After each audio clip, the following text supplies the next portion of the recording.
Hello, friends.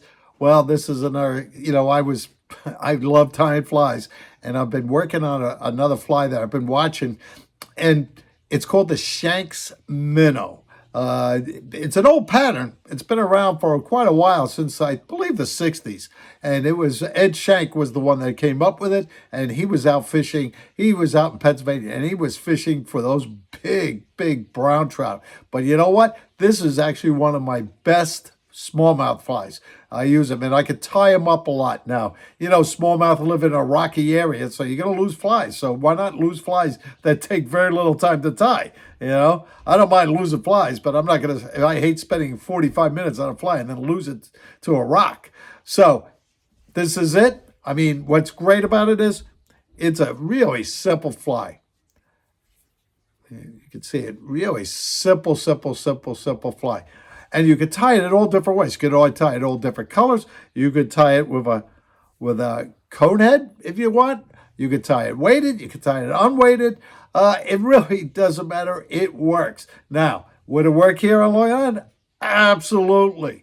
Absolutely. And why? Because it is, we got predatory fish all over the ponds. In the ponds, pickerel would eat this thing up. The Connecticut, those rainbow trout, they'll chase this thing down. It's an incredible fly. So let's get to the vise and tie us up some. Like I said, this is a really simple fly to tie, and it is deadly on smallmouth and on large predatory trout. And if you want, you can actually tie this on saltwater hooks, and it'll become a great saltwater fly. But it's so easy to tie, you can knock off a bunch of them.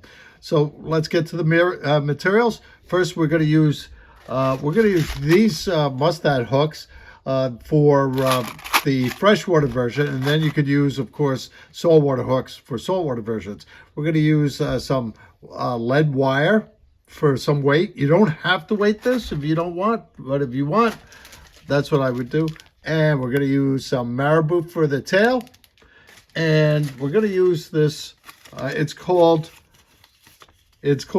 fashion fur, right? And what it looks like is this strong, furry type of synthetic product. So it's very easy to do. Let's tie it. And I'm going to use, instead of white thread, I'm going to use red. You could, by the way, you could tie this in all different colors.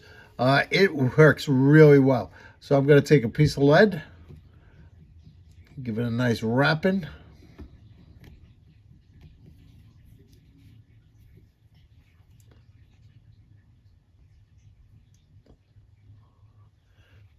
There's a wrap.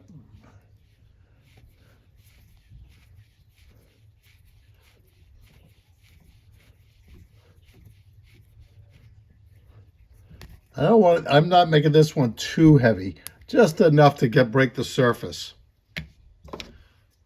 And this material will absorb water, so it will sink. And this is one of my favorite smallmouth flies. They just bang this thing. But what's funny is I do this in all different colors. Sometimes white is just a killer. And then the next day I go back and I can't buy a fish white, but it's olive. Olive becomes the killer fly. It's a very simple fly to tie, like I said. All right, we got our marabou. I like to use, these are called blood quills, right? And I like to wet my fingers a little bit so I could really just control it. And I'm going to measure it out. I want it about 1.5 times. So I wanted a fairly good long tail on this.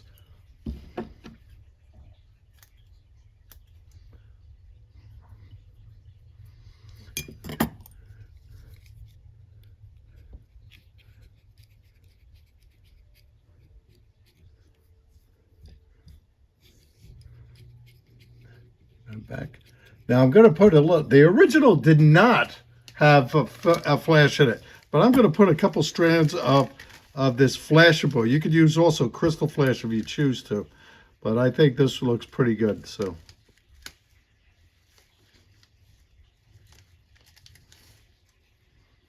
I'm just going to take a few strands.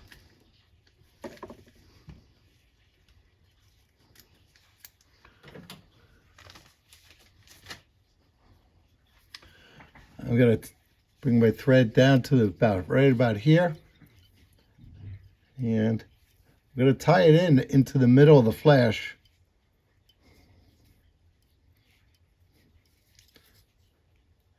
And I'm going to wrap back, keeping the flash on the sides if I can. And then I'm going to take this strand, bring it to the far side, and wrap back up on that. That way I got the flash evenly distributed on both sides. And I can trim these if it's too long. Bring my thread forward, leaving space right like that. And I'm going to take this material and it has a little core, and I'm just going to pull off and expose a little bit of the core. And I'm going to tie it in right like that.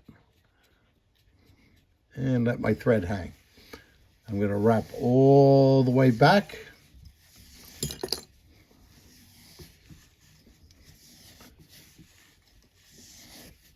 And then I'm going to wrap forward.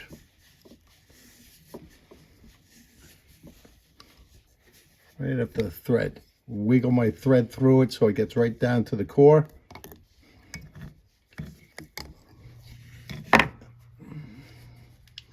And then I'm going to take my scissors, and you really need sharp scissors for this stuff.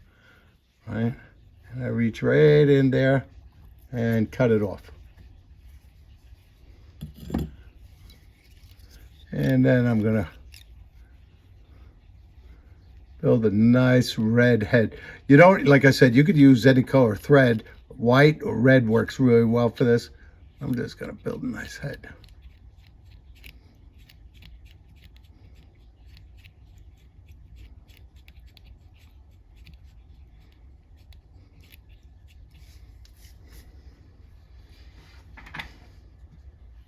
Okay.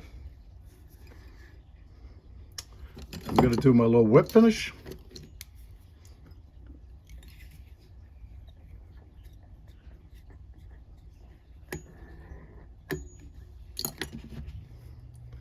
And tie it off. Now, the original pattern actually used rabbit for the body.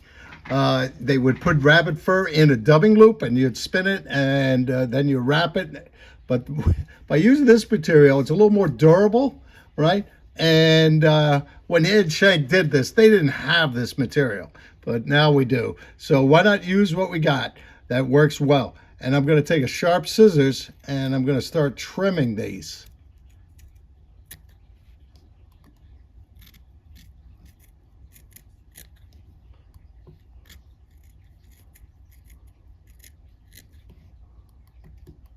And you just keep working slowly right around. I want to make a nice tight body. Just like the rabbit would have been too. The rabbit fur would have looked just like this.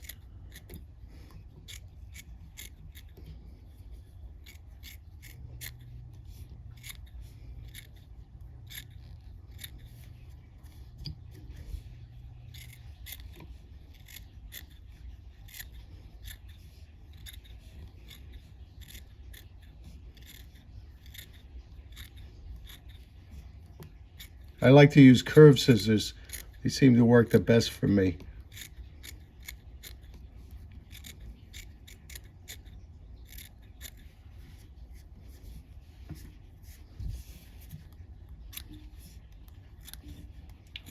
Nice little taper.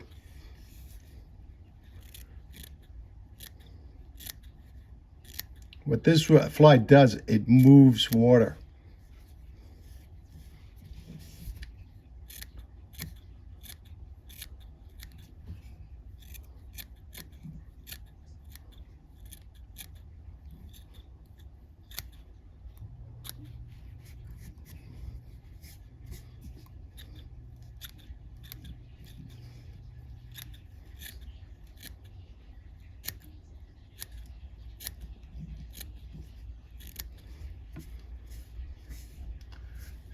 And that's it. It's so easy to tie, and it really catches fish. It's a deadly, deadly pattern.